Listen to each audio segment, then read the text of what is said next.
పిఠాపురం నియోజకవర్గం చూసుకుందాం. సో పిఠాపురం నియోజకవర్గం సంబంధించి కూడా అక్కడ ఎవరు గెలవబోతున్నారు, ఎందుకంటే ఇటు వైసీపీ నుంచి కూడా వంగ గీత అటు అభ్యర్థిగా ఉన్నారు, అలాగే ఇటు కూటమి నుంచి కూడా జనసేన అధినేత పవన్ కళ్యాణ్ కూడా అక్కడ బరిలో ఉన్నారు. సో వీరిద్దరి జాతకాలు ఏ విధంగా ఉన్నాయి, సో అక్కడ పిఠాపురం సంబంధించి కూడా వాళ్ళు ఎవరు ఏ అభ్యర్థి అక్కడ గెలవబోతున్నారు కూడా మన దగ్గర గురూజీ ఉన్నారు. గురూజీ మాటలు అడిగి తెలుసుకునే ప్రయత్నం చేద్దాం. సో కొంత టోటలీ డిఫరెంట్గా, అంటే ఆల్రెడీ ప్రజల దగ్గరికి వెళ్ళి ప్రతి ఒక్క పబ్లిక్ టాక్ అయితే తెలుసుకుంటారు, కానీ మనం కొంచెం డిఫరెంట్గా కూడా వారి జ్యోతిష్యం ఏ విధంగా ఉంది, వాళ్ళు గెలవబోతున్నారో లేదా అని కూడా తెలుసుకునే ప్రయత్నం అయితే చేద్దాం. సో నమస్తే గురూజీ. నమస్కారం. సో బాగున్నారా? అవును. సో ఎమ్మెల్యే ఎలక్షన్లకు సంబంధించి కూడా ఏపీలో నువ్వా నేనా అంటూ కూడా ఢీ కొట్టుకుంటూ కొనసాగుతుంది. సో ముందుగా పిఠాపురం నియోజకవర్గం ఒక హాట్ టాపిక్ గా మారింది. సో ఈ పిఠాపురం నియోజకవర్గం సంబంధించి కూడా అక్కడ వైసీపీ నుంచి కూడా వంగ గీత అభ్యర్థిగా ఉన్నారు, అలాగే ఇటు కూటమి నుంచి కూడా జనసేన అధినేత పవన్ కళ్యాణ్ బరిలో ఉన్నారు. సో ఇద్దరి జాతకం ఏ విధంగా ఉంది, సో పిఠాపురం గడ్డ ఎవరి అడ్డా కాబోతుందో కూడా తెలుసుకునే ప్రయత్నం చేద్దాం. ఒకసారి మన జానకిరామ్ని అడిగి ఒకసారి మాకు ఎవరు గెలుస్తారో వారి జాతకాలు అయితే చెప్తారా? ఎవరి పేరు చెప్పండి. సో వైసీపీ నుంచి వంగ గీత అక్కడ అభ్యర్థిగా ఉన్నారు, సో వారి జాతకం ఏ విధంగా ఉందో ఒకసారి. జానకిరామ్ వైసీపీ తరపు నుంచి వంగ గీత గారు పోటీ చేస్తున్నారు. పిఠాపురం నియోజకవర్గం నుంచి అధికార పక్షం నుంచి వారి జాతక బలం ఎలా ఉంది, రాజయోగం ఉందా లేకుంటే ఇబ్బంది పడే యోగం ఉందా చూడు జానకిరామ్. ముఖ్యంగా వారి జాతకంలో షిరిడి సాయిబాబా వచ్చిండండి. చాలా వరకు మాత్రం శాంత స్వరూపం ఉంటుంది, అలాగే వనదేవతలు వచ్చినండి ఉగ్ర స్వరూపం కూడా ఉంటుంది వారి జాతక బలంలా. కానీ ముఖ్యంగా వంగ గీత గారి జాతకంలో చూడాలంటే పట్టుదల చాలా ఉంటుందండి. రాజకీయ యోగం మాత్రం చాలా వరకు కలిసి వచ్చే అవకాశం ఉంటుంది వారి జ్యోతిష్య బలంలా.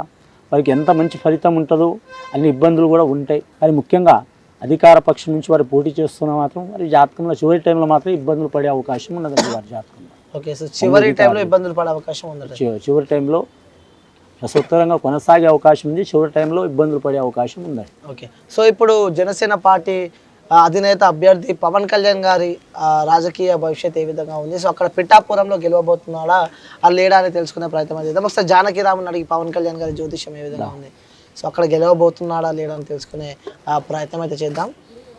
జనసేన కూటమి తరపు నుంచి పవన్ కళ్యాణ్ గారు పోటీ చేస్తున్నారు. వారి జాతక రాజకీయ జీవితం ఎలా ఉంది, యోగబలం ఉందా లేక అనుకూలంగా ఉందా లేదా వ్యతిరేకంగా ఉందా, వారి జాతక బలంలో కలిసి వస్తా రాదా. పిఠాపురం తరపు నుంచి ఆ నియోజకవర్గంలో పవన్ కళ్యాణ్ గారి జ్యోతిష బలం చూడు జానకిరామ్. ముఖ్యంగా వారి జాతకంలో చూడాలంటే మాత్రం భోళాశంకరుడు వచ్చిండండి, విఘ్నేశ్వరుడు వచ్చిండు, అలాగే పార్వతీమాత వచ్చింది, కుమారస్వామి వచ్చిండు వారి పేరు మీద. వారి జాతకంలో చూడాలంటే మాత్రం శ్రీకృష్ణుడు వచ్చిండు వారి జాతకంలో. కానీ మాత్రం జనసేన తరపు నుంచి పోటీ చేస్తున్న పవన్ కళ్యాణ్ గారి జాతకంలో చూడాలంటే మాత్రం వారి జ్యోతిష్యంలో ఇబ్బందులు కూడా చాలా ఉంటాయండి రాజకీయ రంగంలో. అలాగే వారి జాతకంలో నియోజకవర్గంలో కూడా ఇబ్బందులు చాలా వస్తాయి వారి జ్యోతిష బలంలో. అలాగే వారి జ్యోతిషం ప్రజలకు మంచి చేయాలనే ఆలోచనలు నడుస్తారు, కానీ అడగడుగున ఆటంకాలు వస్తుంటాయి వారి జాతకంలో. అడగడుగున ఆటంకాలు వస్తున్నాయి కానీ మాత్రం చివరి టైంలో మాత్రం వారి జాతకంలో విజయం సాధించే అవకాశం అయితే ఉందండి వారి జాతకంలో. ఓకే, సో ఈసారి పిఠాపురంలో పవన్ కళ్యాణ్ గారు అతి తక్కువ, అంటే నువ్వా నేనా ఢీ కొట్టే దాంట్లో కూడా ఈసారి పవన్ కళ్యాణ్ గారు గెలవబోతున్నారు అంటారు. గెలిచే అవకాశం చాలా వరకు ఉందండి, 100% ఉంది, కనిపిస్తున్నది. శ్రీకృష్ణుడు వచ్చి నడిపించేది అతన్ని, నడిచేది అతని అన్నారు.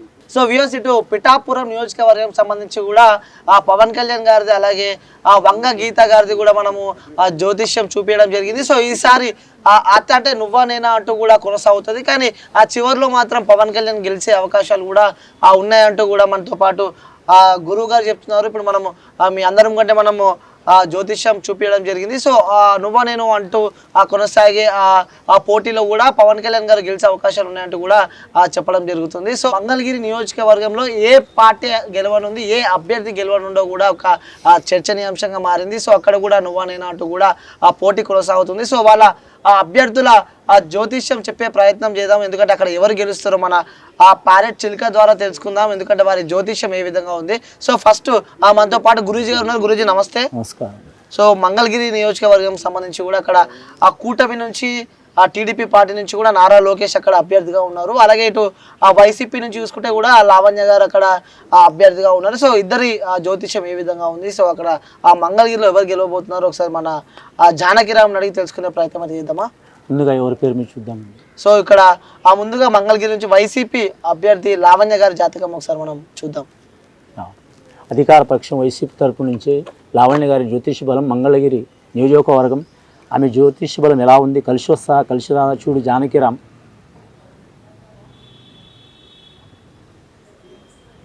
ముఖ్యంగా వారి జాతకంలో చెప్పాలంటే శ్రీకృష్ణుడు వచ్చిండండి వారి పేరు మీద. అని వారి జాతకానికి చూడాలంటే మాత్రం చాలా వరకు మీకు రాజకీయ రంగంలో మాత్రం కలిసి వచ్చే అవకాశం ఉన్నదండి. కానీ మంగళగిరి ప్రాంతంలో మాత్రం ఆమె జాతకంలో మాత్రం దృష్ట యోగ బలం కలిసి వస్తుంది, కానీ చివరి టైంలో మాత్రం కొన్ని ఇబ్బందులు పాలయ్యే అవకాశం ఉందండి. అధికార పక్షం నుంచి వారి జాతకం రాజకీయ యోగంలో కలిసి వస్తుంది, కానీ విజయం సాధించే యోగం మాత్రం చాలా వరకు అనుకూలంగా లేదండి వారికి. ఓకే, సో విజయం సాధించే యోగం అనుకూలంగా లేదంటారు. లేదండి. సో ఇప్పుడు కూటమి నుంచి అభ్యర్థి నారా లోకేష్ గారిది ఒకసారి చూద్దాం. సో జానకిరాముని అడిగి సో అక్కడ ఏ విధంగా ఉంది నారా లోకేష్కి తెలుసుకునే ప్రయత్నం చేద్దాం. ఒకసారి ఆ జానకిరాముని అడిగారు ఒకసారి. తెలుగుదేశం పార్టీ తరపు నుంచి నారా లోకేష్ గారి జ్యోతిష బలం ఎలా ఉంది, కలిసి వస్తా రాదా మంగళగిరి ప్రాంత యోగ బలం నుంచి నియోజకవర్గ యోగం నుంచి నారా లోకేష్ గారి జ్యోతిష బలం చూడు జానకిరామ్. వినాయకుడు వచ్చిండి వారి జాతకంలో, విఘ్న వినాయకుడు వారి జాతకంలో. రాజకీయ రంగం నుంచి మాత్రం చాలా ఆటంకాలు వచ్చినాయి వారికి. వారి జాతకంలో చూడాలంటే మాత్రం చాలా ఇబ్బందులు పడుతూ ఒక దారికి వచ్చిన అవకాశం ఉంది వారి జాతక బలంలో. ఒక టైంలో మాత్రం అనుకోకుండా చేతులు అదృష్టం పెట్టినట్టు అనుకున్నారండి. ఇప్పుడైతే వారు చాలా వరకు అయితే హార్డ్ వర్క్ చేస్తున్నారు. అలాగే ఈ నియోజకవర్గం నుంచి వారు పోటీ చేస్తున్నారు మంగళగిరి ప్రాంతం నుంచి.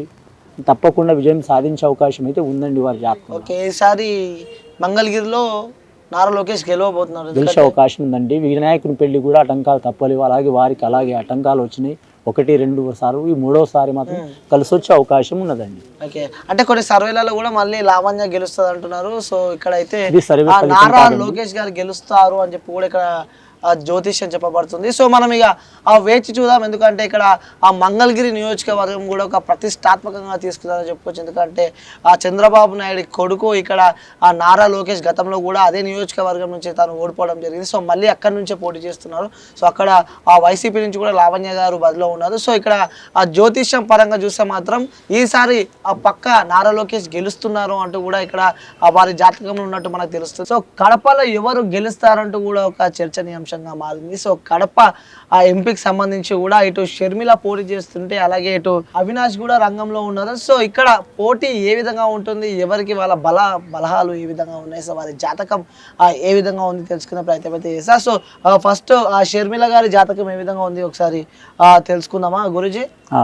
ఓకే, ఒకసారి మన జానకిరాముని అడిగి షర్మిల అక్కడ కడప ఎంపీగా పోటీ చేస్తుంది, అక్కడ గెలిచే ఆలోచనలు ఉన్నాయా లేకుంటే ప్రజలు పట్టం గట్ట అవకాశాలు ఉన్నాయా లేవంటారు? ఒకసారి జానకిరామ్ అడిగి తెలుసుకుందాం.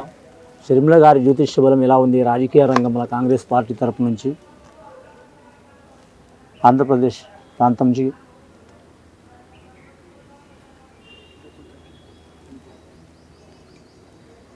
షర్మిల గారి జాతకంలో చూడాలంటే మాత్రం చాలా వరకు ఇబ్బందికరమైన యోగాలు కనిపిస్తున్నాయండి ఆమె జాతకంలో. అపజయాలు కూడా ఉన్నాయి, విజయాలు కూడా ఉన్నాయి. చాలా వరకు మాత్రం కుటుంబ స్థానంలో అలాగే రాజకీయ రంగంలో అన్నిట్లో ఆమెకే ఆటంకాలు వచ్చే అవకాశం ఉంది. ఫ్యూచర్ బాగుందండి. ప్రజెంట్ రాబోయే కాలం మాత్రం చాలా ఇబ్బందికరమైన యోగం ఉంది. అది సరిసమానమైన యోగంలో నడుస్తుంది, కానీ చివరి టైంలో మాత్రం త్రుటిలో మాత్రం విజయం చేజారే అవకాశం ఉందండి ఆమె జాతకంలో. చివరిగా లాస్ట్కి చేజారే అవకాశం ఉంది. ఓకే, సో ఇప్పుడు మనకి కడప ఎంపీ అవినాష్ది కూడా ఒకసారి చూసే ప్రయత్నం అయితే చేద్దాం, ఎందుకంటే తను ప్రజెంట్ ఎంపీగా ఉన్నాడు. సో మళ్ళీ ఎంపీగా పోటీ చేస్తున్నారు. సో అవినాష్ది రాజకీయ జీవితం ఏ విధంగా ఉండబోతుంది జ్యోతిష్యం ద్వారా తెలుసుకునే ప్రయత్నం చేద్దాం. ఒకసారి అవినాష్ గారి రాజకీయ జీవితం అలాగే వారి జాతకం ఏ విధంగా ఉంది, సార్ గెలుస్తాడా లేదా అని చెప్పి కూడా మనం జానకిరామ్ని అడుగుతారు. కడప ఎంపీ అవినాష్ రెడ్డి గారి జ్యోతిష బలం ఎలా ఉంది, వారి రాజకీయ జీవితం ఎలా ఉంది, జాతక బలం ఎలా ఉంది, కలిసి వచ్చే యోగం ఎలా ఉంది, యువత యోగ బలం ఎలా ఉంది చూడు అని వారి జాతకంలో చూడాలంటే మాత్రం రాజయోగం కలిసి వచ్చే అవకాశం ఉంది, కానీ వనవాసం అనుభవించే అవకాశం ఉందండి వారి జాతకంలో. అని మాత్రం కడప స్థానం నుంచి మాత్రం వారి జ్యోతిష బలం మాత్రం రాజకీయ పరంగా వారికి కలిసి వచ్చే అవకాశం ఉంది, కానీ మాత్రం ఇబ్బందులు చాలా వచ్చే అవకాశం ఉందండి వారి జాతకంలో. ఓకే, గెలిచే అవకాశం ఉంది, కానీ అతి కష్టం మీద గెలిచే అవకాశం ఉందండి. ఇదివరకు అంటే ఇప్పుడు చాలా గట్టి పోటీ ఎదురయ్యే అవకాశం ఉందండి. గట్టి పోటీ ఎదురైనా చివరి టైంలో మాత్రం గట్టెక్కే అవకాశం ఉందండి అవినాష్ రెడ్డి గారి జ్యోతిష బలంలో. ఓకే, సో ఆ ప్రతిష్టాత్మకంగా కూడా తీసుకున్న కడప ఎంపీ స్థానం సంబంధించి కూడా షర్మిల గట్టి పోటీ ఇస్తుంది. కానీ చివరిలో మళ్ళీ అక్కడ అవినాషే గెలిచే యోచనలు ఎక్కువ ఉన్నాయని చెప్పి కూడా ఆ గురూజీ మనతో చెప్పడం చూస్తున్నాము. సో ఇది ఇంకొక మంచి పార్లమెంట్ ఏరియాకి సంబంధించి కూడా ఏ అభ్యర్థి గెలవబోతుందో తెలుసుకునే ప్రయత్నం, అలాగే మీకు చెప్పే ప్రయత్నం అయితే చేస్తాం. గుడివాడ నియోజకవర్గం గురించి మనం అక్కడ ఎవరు గెలుస్తారో కూడా తెలుసుకునే ప్రయత్నం అయితే చేద్దాం. ఇక్కడ ఆ కూటమి నుంచి కూడా ఆ రాము గారు అక్కడ టీడీపీ పార్టీ నుంచి కూడా పోటీలో ఉన్నారు. అలాగే వైసీపీ నుంచి ఆ కొడాలి నాని కూడా అక్కడ ఆ పోటీలో ఉన్నారు. వాళ్ళ ఇద్దరు రాజకీయ జీవితం ఏ విధంగా ఉంది కూడా తెలుసుకునే ప్రయత్నం అయితే చేస్తా. సో ముందుగా మనం ఆ టీడీపీ అంటే కూటమి నుంచి అభ్యర్థిగా ఉన్న ఆ రాము గారి రాజకీయ జీవితం ఏ విధంగా ఉంది, సో ఈసారి గెలవబోతున్నారా లేదా గుడివాడలో తెలుసుకునే ప్రయత్నం అయితే ఒకసారి చేద్దాం. ఒకసారి ఆ రాము గారి జాతకం చూడారు ఒకసారి. వెలిగండ్ల రాములు గారి జ్యోతిష బలం కూటమి తరపు అభ్యర్థి, వారి జాతక బలం రాజకీయ జీవితంలో ఎలా ఉంది, కలిసి వస్తా రాదా అని నియోజకవర్గం నుంచి గుడివాడ వర్గం నుంచి చూడు జానకిరామ్.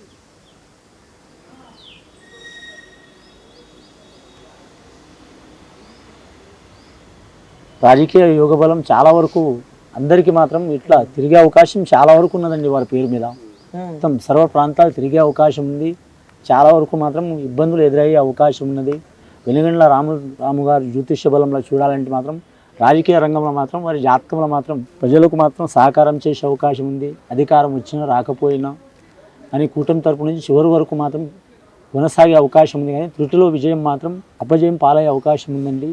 విజయం మాత్రం ఏరి వారికి గురించి అవకాశం ఉందండి వారి జాతకం. ఓకే, సో చివరిగా చేజారిపోయే అవకాశం ఉంది జాతక పరంగా చూస్తే అంటారు. సో ఇప్పుడు వైసీపీ నుంచి కొడాలి నాని రాజకీయ జీవితం అలాగే జాతక విధంగా ఉంది, ఒకసారి చెప్పండి ఒకసారి. జానకిరామ్ వైసీపీ తరపు నుంచి కొడాలి నాని గారి జ్యోతిష బలం ఎలా ఉంది, గుడివాడ నియోజకవర్గం తరపు నుంచి కొడాలి నాని గారి జ్యోతిష బలం మరి జాతకంలో చెప్పాలంటే విష్ణు ఈశ్వరుడు బ్రహ్మ వచ్చినండి, అలాగే విఘ్నేశ్వరుడు వచ్చిండు. కానీ మాత్రం కొడాలి నాని గారి జ్యోతిష బలంలో చూడాలంటే మాత్రం వారి జాతకంలో అధికార పక్షం నుంచి పోటీ చేస్తున్న వారి జ్యోతిష్యంలో మాత్రం ఒకసారి కలిసి వచ్చింది, రెండోసారి కలిసి వచ్చింది, మూడోసారి కూడా కలిసి వచ్చే అవకాశం ఉంది. వారి జాతకంలో మాత్రం ఇదివరకు కంటే మాత్రం ఇప్పుడు కొద్దిగా మాత్రం వారికి ఇబ్బందులు ఎక్కువ ఎదురయ్యే అవకాశం ఉందండి వారి పేరు మీద. అని వారి జాతకంలో మాత్రం వారి పార్టీ తరపు నుంచి కూడా అలాగే ప్రతిపక్షం వారి నుంచి కూడా వారికి ఇబ్బందులు ఎదురయ్యే అవకాశం ఉందండి. కానీ లాస్ట్ ఘడియలో మాత్రం వారు గట్టెక్కే అవకాశం ఉందండి, విజయం సాధించే అవకాశం ఉందండి. ఓకే, గుడివాడ నుంచి మళ్ళీ కొడాలి నాని గెలవబోతుంటారు, గెలిచే అవకాశం కనిపిస్తుందండి. అధికార పక్షం కావచ్చు, ప్రతిపక్షం కావచ్చు, వారి తరపు నుంచి వీరికి ఇబ్బందులు వచ్చే అవకాశం ఉందండి. ఓకే, సో గన్నవరం నియోజకవర్గానికి సంబంధించి కూడా మళ్ళీ ఆ కొడాలి నాని గెలిచే అవకాశాలు పెద్ద ఎత్తున ఉంటాయంటూ కూడా తన జాతకం చూసుకుంటే కూడా కొన్ని అడ్డంకులు ఉంటాయి. కానీ మళ్ళీ ఈసారి గన్నవరంలో ఆ కొడాలి నాని గెలవబోతున్నారు. మచిలీపట్నం నియోజకవర్గం గురించి అక్కడ ఆ పార్టీ అభ్యర్థులు వాళ్ళ బలాలు ఏ విధంగా ఉన్నాయి, వాళ్ళ జాతకంకి సంబంధించి గెలుస్తారా లేదా గెలిచే యోచనలు ఉన్నాయా లేవా కూడా తెలుసుకునే ప్రయత్నం అయితే చేద్దాం. సో అక్కడ ఆ మచిలీపట్నం నుంచి కూడా ఆ టీడీపీ అంటే కూటమి నుంచి టీడీపీ అభ్యర్థిగా కూడా ఆ కొల్లు రవీంద్ర కూడా అక్కడ టీడీపీ ఆ పార్టీ అభ్యర్థిగా ఉన్నారు. అలాగే ఆ వైసీపీ నుంచి కూడా ఆ పేర్ని కిట్టు అంటే పేర్ని నాని ఆ కొడుకు కూడా అక్కడ ఆ వైసీపీ నుంచి క్యాండిడేట్గా ఉన్నారు. సో వీళ్ళ ఆ రాజకీయ జీవితం ఏ విధంగా ఉండబోతుంది, సో వాళ్ళ జాతకం పరంగా మనము తెలుసుకునే ప్రయత్నం అయితే చేద్దాం. ఒకసారి మనతో పాటు గురూజీ గారు ఉన్నారు. సో నమస్తే గురూజీ. నమస్కారం. సో ఇక్కడ మచిలీపట్నం నుంచి కూడా టీడీపీ నుంచి రవీంద్ర గారు కూడా అక్కడ అభ్యర్థిగా ఉన్నారు, వైసీపీ నుంచి పేర్ని కిట్టు కూడా అక్కడ అభ్యర్థిగా ఉన్నారు. సో ఇద్దరి బలాలు ఏ విధంగా ఉన్నాయి, వారి జాతకం చెప్తారా మాకు ఒకసారి? ఓకే, జానకిరామ్ నాయుడు తెలుసుకుందాం ఒకసారి. సో ఫస్ట్ మనం ఆ టీడీపీ నుంచి రవీంద్ర గారి రాజకీయ జీవితం అలాగే వారి జాతక పరంగా చూసుకుందాం. సో ఏ విధంగా ఉంది ఒకసారి మనతో పాటు గురించి జానకిరామ్ ద్వారా చెప్పే ప్రయత్నం అయితే చేస్తున్నారు. ఒకసారి టీడీపీ అభ్యర్థి రవీంద్ర గారి జాతకం ఒకసారి చూడండి. టీడీపీ తరపు నుంచి మచిలీపట్నం కొల్లు రవీంద్ర గారి జ్యోతిష బలం ఎలా ఉందో చూడు జానకిరామ్.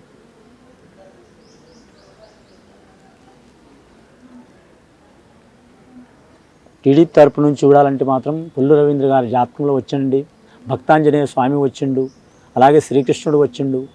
వారి జాతకంలో చూడాలంటే మాత్రం వారి జాతకంలో విజయయోగం మాత్రం చాలా వరకు నువ్వా నేనని కొనసాగి మాత్రం గెలిచే అవకాశం ఉందండి వారి జాతక బలంలో. కానీ మాత్రం ఆ ప్రాంతంలో మాత్రం చాలా ఎదురుగాలు వీచే అవకాశం ఉంది, అడగడుగున ఆటంకాలు వస్తాయి వారి జ్యోతిష్య బలంలో. అలాగే అధికార పక్షంతో ఉన్న వారితో కూడా ఇబ్బందులు వస్తాయి, అలాగే పార్టీ తరపున పొత్తు పెట్టుకున్న వారితో కూడా మిత్రపక్షం వారితో కూడా ఇబ్బందులు వస్తాయి. కానీ చివరి టైంలో మాత్రం కొల్లు రవీంద్ర విజయం సాధించే అవకాశం ఉందండి. ఓకే.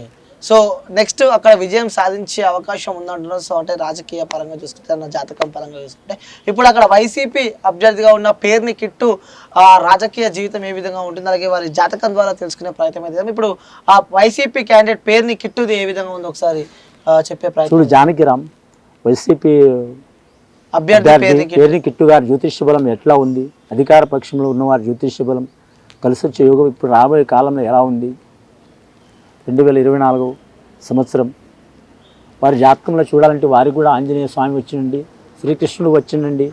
వారి జాతకంలో చూడాలంటే ముఖ్యంగా మాత్రం టీడీపీ కూటమి అలాగే వైసీపీ తరపు నుంచి పేరినాని గారి జ్యోతిష్యంలో చూడాలంటే సరి సమాన యోగ బలం రాసి ఉందండి. వారి జాతకంలో చివరి టైంలో మాత్రం అనుకోకుండా మాత్రం అపజయం పాలయ్యే అవకాశం ఉందండి పేరినాని గారి జ్యోతిష బలంలో. ఓకే.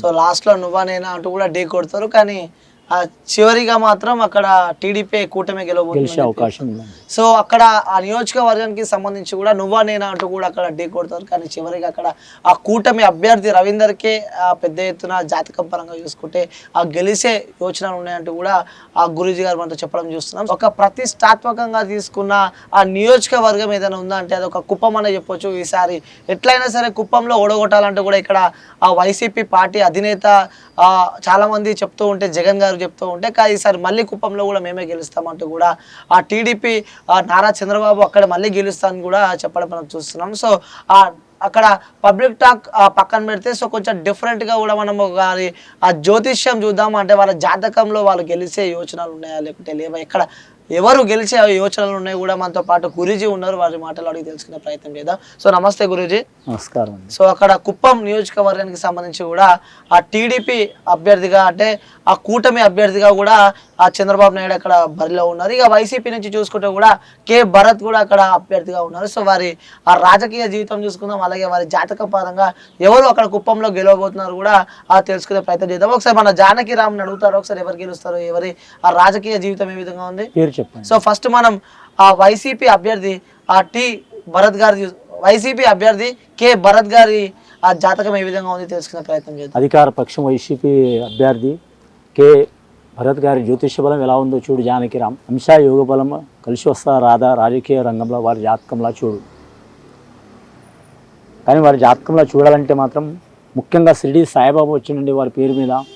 కానీ భరత్ గారి జ్యోతిష్య బలంలో చూడాలంటే మాత్రం చాలా వరకు మాత్రం కుప్పం నియోజకవర్గంలో మాత్రం చాలా వరకు మంచి యోగాలు చూసిన వారు రాజకీయ పరంగా అలాగే ప్రజల పరంగా అలాగే మాత్రం నియోజక పరంగా పార్టీ పరంగా చాలా వరకు మంచి ఫలితాలు చేసినారు. 100లో మాత్రం 65% ఫలితాలు చేసినండి. ఇంకా 30% పనులు మాత్రం మిగిలి ఉన్నాయి వారి జాతకంలో. కానీ రాజకీయ రంగంలో వారికి అపర మేధావులు 4.5 దశాబ్దాల నుంచి రాజకీయ రంగంలో కొనసాగుతున్న సీనియర్ మోస్ట్ నాయకులు నారా చంద్రబాబు నాయుడుతో పోటీ దిగుకునే అవకాశం ఉంది. కానీ చివరి టైంలో కానీ మాత్రం అపజయం పాలయ్యే అవకాశం ఉందండి వారి జాతకంలో. ఓకే. సో చివరిగా అపజయం చివరి టైంలో కొంచెం అటు ఇటు అవకాశాలు ఉన్నాయంట. సో ఒకసారి ఇప్పుడు ఆ టీడీపీ అభ్యర్థి చంద్రబాబు నాయుడు గారి జాతకం చూద్దాం ఒకసారి ఏ విధంగా ఉందాం. సో ఒకసారి మన జానకిరామ్ అడిగి తెలుసుకుందాం. తెలుగుదేశం పార్టీ అధినేత నారా చంద్రబాబు నాయుడు గారి జ్యోతిష్య బలం కుప్పం ప్రాంతం నుంచి ఎలా ఉంది చూడు జానకిరామ్.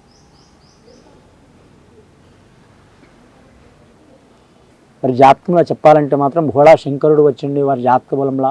వారి జ్యోతిష్య బలంలో చూడాలంటే మాత్రం 4.5 దశాబ్దాల కాలం నుంచి రాజకీయ రంగంలో మాత్రం తెలుగు రాష్ట్రాల్లో మాత్రం చాలా వరకు మంచి యోగాలు కూడా కలిసి తెచ్చిన వాళ్ళు. అలాగే మాత్రం ఈ 5-6 సంవత్సరాల నుంచి మాత్రం చాలా ఇబ్బందులు ఎదుర్కొన్నారు. అని ఈసారి జరగబోయే రాజకీయ యోగ బలంలో మాత్రం కుప్పం ప్రాంతం నుంచి మాత్రం వారికి అనుకూలంగా కలిసి వచ్చే అవకాశం ఉందండి వారి జాతక బలంలో. కానీ మాత్రం అడగడుగున పోటీ ఎదురైతూనే ఉంటాయండి. అధికార పక్షం నుంచి పోటీ ఎదురైనా కానీ చివరి టైంలో మాత్రం గెలిచే అవకాశం ఉంటుందండి నారా చంద్రబాబు నాయుడు గారు జ్యోతిష బలం. ఓకే. సో కుప్పం నియోజకవర్గం చూసుకుంటే మాత్రం సో అడుగున అడ్డంకులు ఉంటాయి, కానీ సో మళ్ళీ అక్కడ చంద్రబాబు నాయుడు మళ్ళీ గెలవబోతున్నారు. ఎందుకంటే జాతకం ప్రకారం చూసుకుంటే కూడా మళ్ళీ గెలవబోతున్నారు అంటూ కూడా ఆ గురూజీ గారు మనతో చెప్పడం చూస్తున్నాం. చీపురుపల్లి నియోజకవర్గం సంబంధించి కూడా ఆ కూటమి అభ్యర్థిగా కూడా ఆ వెంకట్రావు ఉన్నారు, అలాగే ఆ వైసీపీ అభ్యర్థిగా కూడా బొత్స సత్యనారాయణ గారు ఉన్నారు. సో వీళ్ళిద్దరు రాజకీయ జీవితం ఏ విధంగా ఉంది, సో ఎవరు గెలిచే ఆ యోచనలు ఎక్కువ ఉన్నాయి ఒకసారి అడిగి తెలుసుకునే ప్రయత్నం చేద్దాం. సో ఒకసారి మన రాముని అడిగి ఒకసారి చెప్తారా ఎవరు గెలుస్తారు? జానకిరామ్ని అడిగి చూద్దామండి. జానకిరామ్ అడిగి కూటమి తరపు నుంచి కళా వెంకట్రావు గారి జ్యోతిష్య బలం ఎలా ఉంది చూడు.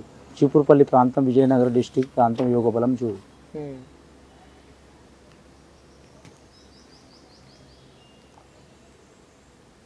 వారి జాతకంలో కళా వెంకటరావు గారి జ్యోతిష్య బలంలో చూడాలంటే మాత్రం కూటమి తరపు నుంచి పోటీ చేసే కళా వెంకటరావు గారి జ్యోతిష్య బలం మాత్రం అదృష్ట యోగం ఉందండి. అలాగే వారికి ఆటంకాలు కూడా అంతే ఉన్నాయండి వారి జాతక బలంలో. కానీ మాత్రం సీనియర్ మోస్ట్ నాయకులు బొత్స సత్యనారాయణతో మాత్రం సరి సమానం ధీటు ఎదుర్కొనే అవకాశం ఉందండి. చివరి టైంలో మాత్రం అప్పజయం పాలయ్యే అవకాశం ఉందండి వారి జాతకం. ఓకే, నువ్వా నేను ఆట కూడా ఢీ కొడతారు, కానీ చివరిగా రాజకీయం పరంగా చూసుకుంటే మాత్రం జ్యోతిష్యం తక్కువ, అక్కడ గెలిచే యోచన తక్కువ ఉన్నాయని చెప్పి చెప్తున్నాం. సో ఇప్పుడు మనము వైసీపీ అభ్యర్థి ఆ బొత్స సత్యనారాయణ గురించి వారి రాజకీయ జీవితం ఏ విధంగా ఉంది, సో జాతకం ఏ విధంగా ఉంది తెలుసుకునే ప్రయత్నం చేద్దాం. ఒకసారి ఆ సత్యనారాయణ గురించి ఒకసారి జానకిరామ్ని అడిగి. వైసీపీ పార్టీ తరపు నుంచి బొత్స సత్యనారాయణ గారి జ్యోతిష్య బలం చీపురుపల్లి ప్రాంతం నుంచి జాతక బలం ఎలా ఉంది చూడు జానకిరామ్. చీపురుపల్లి ప్రాంతం నుంచి మాత్రం బొత్స సత్యనారాయణ జ్యోతిష బలం చూడాలంటే మాత్రం శ్రీకృష్ణుడు వచ్చిండండి, భక్తాంజనేయ స్వామి వచ్చిండు, శ్రీకృష్ణుడు అపర మేధావులు, అపర చాణక్యులు, రాజకీయ రంగంలో మాత్రం అనేక యోగ బలం నడిచిన వారు. కానీ మాత్రం పార్టీ పరంగానే కాకుండా మాత్రం ప్రజల పరంగా మాత్రం ఆలోచించే వ్యక్తి వారి జాతక బలంలా. అధికారంలో ఉన్నా లేకున్నా ఒకటే రకంలో నడిచే అవకాశం యోగ బలంలో ఉన్నదండి. అని బొత్స సత్యనారాయణ యోగ బలంలో మాత్రం చివరి టైంలో మాత్రం వారి మాత్రం ఇదివరకు మాత్రం చాలా 1-2 సార్లు కలిసి వచ్చింది, కానీ చివరి వరకు వారికి మాత్రం మెజారిటీ తక్కువ స్థానంలో మాత్రం గెలిచే అవకాశం ఉందండి బొత్స సత్యనారాయణ గారు జ్యోతిష బలంలో. ఓకే, జ్యోతిష్య పరంగా చూసుకుంటే మాత్రం అక్కడ బొత్స సత్యనారాయణ చీపురుపల్లి నియోజకవర్గం సంబంధించి కూడా చాలా తక్కువ ఓటింగ్తో కూడా గెలిచే యోచనలు ఉంటాయంటూ కూడా మనకి గురూజీ గారు చెప్పడం జరిగింది. సో ఆ రాయలసీమలో అతి ప్రతిష్టాత్మకంగా తీసుకున్న ఒక నియోజకవర్గం ఏదైనా ఉందా అంటే అది ఆ కడప అనే చెప్పుకోవచ్చు. ఈ కడపకి సంబంధించి కూడా కడప నియోజకవర్గంలో ఎవరు ఈసారి గెలవబోతున్నారో, వారి బలాలు ఏ విధంగా ఉన్నాయి, వారి రాజకీయ జీవితం ఏ విధంగా ఉంటుంది, వాళ్ళ జ్యోతిష్యం కూడా ఎలా ఉంది, ఈసారి వాళ్ళు గెలుస్తారా లేదా అని కూడా మనము మన జానకిరామ్ని అడిగి తెలుసుకునే ప్రయత్నం అయితే చేద్దాం. సో నమస్తే, మనతో పాటు గురూజీ గారు ఉన్నారు. గురూజీ గారు నమస్తే. నమస్కారం.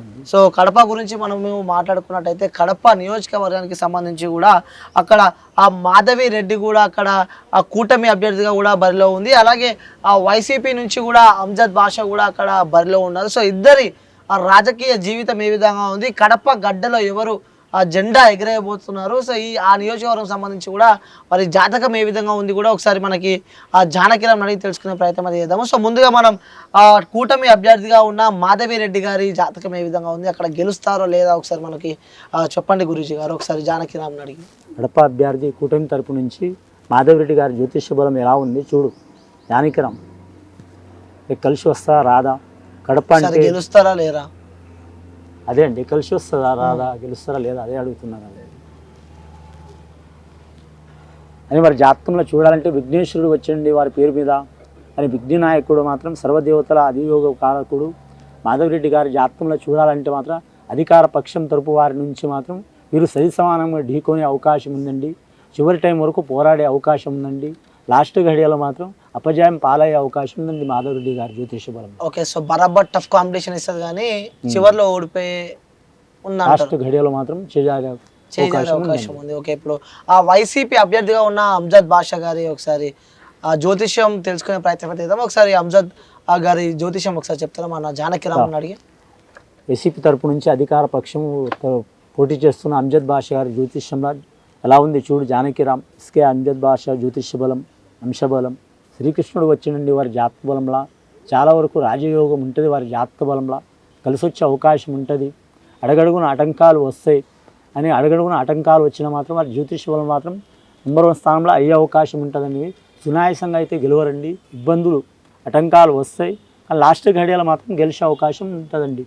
ఓకే, సో కడపలో నువ్వా నేనా అంటూ కూడా ఢీ కొడుతుంది, కానీ చివరిగా వైసీపీ అభ్యర్థి అంజద్ బాషా గారు గెలిచే ఆలోచన అలాగే గెలిచే వాళ్ళ ఆ జ్యోతిష పరంగా చూసుకుంటే మాత్రం గెలిచే యోచన ఉందంటూ కూడా మనతో పాటు గురించి చెప్పడం చూస్తున్నాం. సో రాయలసీమలో ఇంకొక ప్రతిష్టాత్మకంగా తీసుకున్న నియోజకవర్గం ఏదైనా ఉందంటే అది ఒక పులివెందులు అనే చెప్పుకోవచ్చు. ఎందుకంటే పులివెందుల నుంచి కూడా ఆ రాష్ట్ర ముఖ్యమంత్రిగా ఉన్న జగన్ కూడా అక్కడ వైసీపీ నుంచి అభ్యర్థిగా ఉన్నారు. అలాగే ఆ టీడీపీ అంటే కూటమి నుంచి కూడా బీటెక్ రవి అక్కడ అభ్యర్థిగా ఉన్నారు. సో వాళ్ళ ఆ రాజకీయ జీవితం ఏ విధంగా ఉంది, వారి జాతకం ఏ విధంగా ఉంది, సో తెలుసుకునే ప్రయత్నం అయితే చేద్దాం. సో మనతో పాటు ఆ గురూజీ గారు ఉన్నారు. గురూజీ నమస్తే. నమస్కారం. సో బాగున్నారా?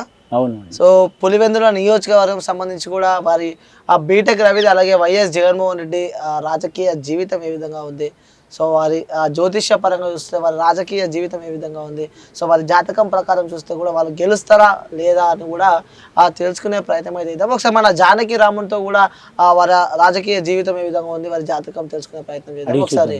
సో అడిగి చూద్దాం. సో ఫస్ట్ మనం టీడీపీ అంటే కూటమి అభ్యర్థిగా ఉన్న బీటెక్ రవి జ్యోతిష్యం ఏ విధంగా ఉంది ఒకసారి తెలుసుకుందాం. కూటమి అభ్యర్థి బీటెక్ రవి గారి జ్యోతిష్య బలం, తెలుగుదేశం పార్టీ యోగ బలం ఎలా ఉంది, వారి జాతక బలం, నడుస్తున్న టైం ఘడియ యోగ బలం చూడు. బీటెక్ రవి గారి జ్యోతిష్య బలం చూడాలంటే షిరిడి సాయిబాబా వచ్చిండండి. చాలా వరకు వారి జ్యోతిష్య బలంలో మాత్రం రాజకీయ పరంగా మాత్రం వారికి కలిసి వచ్చే అవకాశం ఉంటుందండి. ఆ నియోజకవర్గం నుంచి వారికి మాత్రం పులివెందుల ప్రాంతం నుంచి ముఖ్యంగా మాత్రం ప్రజల గురించి, అలాగే మాత్రం పార్టీ పరంగా, ప్రజల పరంగా, నియోజకవర్గ పరంగా చాలా వరకు రాణించే అవకాశం ఉంటుంది. కానీ మాత్రం ఇప్పుడు జరగబోయే అధికార పక్షం తరపు నుంచి జగన్మోహన్ రెడ్డి చేతిలో మాత్రం ఓటమి పాలయ్యే అవకాశం ఉందండి. సో అంటే ఏ నియోజకవర్గం తీసుకున్నా కూడా కొన్ని చెప్పడం ఇబ్బంది ఏమో, కానీ ఇక్కడ పులివెందుల విషయానికి వస్తే మాత్రం సో ప్రతి ఒక్క సర్వేలో మనం చూస్తున్నాం. సో మళ్ళీ అక్కడ వైఎస్ జగనే గెలవబోతున్నాడు అని చెప్పి కూడా, అలాగే సర్వేతో పాటు కూడా ఇక్కడ చిలిక జ్యోతిష్యం చెప్పినా కూడా ఈసారి ఆ జ్యోతిష్యంలో కూడా మళ్ళీ జగనే గెలుస్తారని చెప్పి చెప్తున్నారు. ఒకసారి జగన్ కూడా వైఎస్ జగన్మోహన్ రెడ్డిది కూడా వారి ఆ జాతకం మనం తెలుసుకునే ప్రయత్నం అయితే చేద్దాం. ఒకసారి వైసీపీ అభ్యర్థిగా ఉన్న వైఎస్ జగన్మోహన్ రెడ్డి అలాగే ఏపీ రాష్ట్ర ముఖ్యమంత్రి జగన్మోహన్ రెడ్డి గారి ఒకసారి జ్యోతిష్యం తెలుసుకునే ప్రయత్నం చేద్దాం. ఒకసారి జానకి రాముడు ఒకసారి చెప్తాడు. జానకి రామ్ గౌరవనీయులైన జగన్మోహన్ రెడ్డి గారి జ్యోతిష్య బలం, వైసీపీ అధినేత జాతక బలం ఎలా ఉంది, వారి జాతక బలంలో ముఖ్యంగా పులివెందుల ప్రాంతం నుంచి వారికి కలిసి వస్తా రాదా, ఇబ్బందులు వస్తాయి, మంచి అవుతుందా చూడు. ముఖ్యంగా జగన్మోహన్ రెడ్డి గారి జాతకంలో చెప్పాలంటే పార్వతీ పరమేశ్వరులు వచ్చానండి, రాధాకృష్ణుడు వచ్చానండి వారి పేరు మీద. కానీ అడగడుగున ఆటంకాలు ఎదురయ్యే అవకాశం ఉందండి వారి పేరు మీద. కుటుంబ పరంగా చూసినా, రాజకీయ పరంగా చూసినా, వారి జాతకంలో రాష్ట్ర పరంగా చూసినా, నియోజక పరంగా చూసినా ఎన్ని ఆటంకాలు వచ్చినా మాత్రం చివరి టైంలో మాత్రం వారు మాత్రం విజయం సాధించే అవకాశం ఉన్నదండి పులివెందుల ప్రాంతం నుంచి. సో అంటే ఎన్ని అడ్డంకులు వచ్చినా కూడా మళ్ళీ గెలుస్తాడు. సో పులివెందుల గడ్డ వైఎస్ జగన్ అడ్డా అని కూడా చెప్పుకోవచ్చు. ఎందుకంటే ప్రతి ఒక్క ఆ సర్వేలలో కూడా మనం చూస్తున్నాము. సో ఎన్ని సర్వేలు చూసినా, ఎన్ని సర్వేలు బయటకు వచ్చినా కూడా సో పులివెందులో కూడా మళ్ళీ వైఎస్ జగనే గెలవబోతున్నట్టు మనకైతే సమాచారం ఉంది. సో ఆ సర్వేలు కాకుండా ఇటు జ్యోతిష్య పరంగా చూసుకుంటే కూడా ఆ పులివెందులో కూడా మళ్ళీ వైఎస్ జగనే గెలవబోతున్నాడని చెప్పి కూడా మన ఈ యొక్క జ్యోతిష్యం కూడా చెప్పడం జరుగుతుంది. ఆ విజయవాడ పార్లమెంట్ ఏరియా గురించి మాట్లాడదాం. అక్కడ ఉన్న ఆ అభ్యర్థుల బలాలు ఏ విధంగా ఉన్నాయి, సో వారి రాజకీయ జీవితం ఏ విధంగా ఉండబోతుంది, సో వాళ్ళ జాతకం ఏ విధంగా ఉంది కూడా తెలుసుకునే ప్రయత్నం అయితే చేద్దాం. ఇక్కడ ఆ విజయవాడ నుంచి చూసుకున్నట్టయితే వైసీపీ అభ్యర్థిగా కేసినేని నాని అక్కడ అభ్యర్థిగా ఉన్నారు. అలాగే ఆ టీడీపీ కూటమి నుంచి కూడా మనము చూసుకున్నట్టయితే కూడా కేసినేని చిన్ని అక్కడ అభ్యర్థిగా ఉన్నారు. సో ఇద్దరిట్లో వాళ్ళ రాజకీయ జీవితం ఏ విధంగా ఉండబోతుంది, వారి ఆ జాతకం ఏ విధంగా ఉండబోతుంది, ఎలా గెలవబోతున్నారు, సో వారు గెలుస్తారా లేదా అని చెప్పి కూడా వాళ్ళ జాతక ప్రకారం అయితే చూసే ప్రయత్నం అయితే చేద్దాం. ఇక్కడ ముందుగా మనం విజయవాడ పార్లమెంటరీ అభ్యర్థిగా ఉన్న వైసీపీ కేసినేని నాని రాజకీయ జీవితం ఏ విధంగా ఉండబోతుంది, వారి జాతకం ఏ విధంగా ఉండబోతుంది ఒకసారి మాతో చెప్పే ప్రయత్నం చేస్తాం.